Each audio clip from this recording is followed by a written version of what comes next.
Committee. We're the ones that put the billboards up on 8 Mile calling out racial profiling to the irritation of the local police. I'm happy to say that Moratorium now supports your just struggle for $15 an hour and a union. This struggle's been going on for a long time. I don't know if you all heard of A. Philip Randolph, the great union leader, labor organizer, strike leader, and civil rights icon. In 1963, the same year as the March on Washington, he called for a $2 an hour minimum wage. We have yet to see that now. Today, that would be at $18 an hour.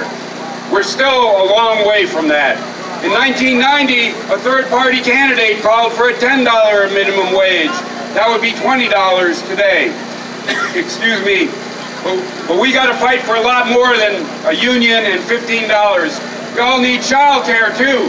Child care has been decimated by the pandemic, and we need government support for that. We also need unqualified, free or low-cost health care. All of this has to be fought for, and we're glad to be part of the movement that is going to win this for all of us. I want to urge one other thing. I want to urge you to all vote coming up in the elections on August 3rd. Probably all saying, we just voted. We drove out number 45.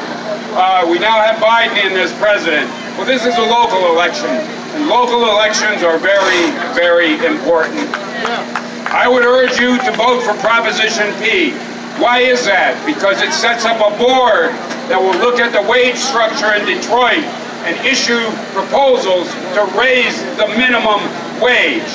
That is why you see billboards all around town, why you're getting mailers in your mailbox, and why the newspapers and the TVs are saying, vote no.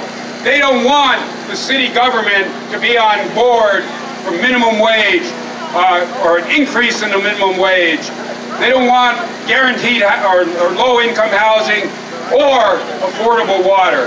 That's why you see Duggan, Illich, and what's his name, Gilbert, opposing Proposition P. I want to read you a quote from A. Philip Randolph because it's germane today.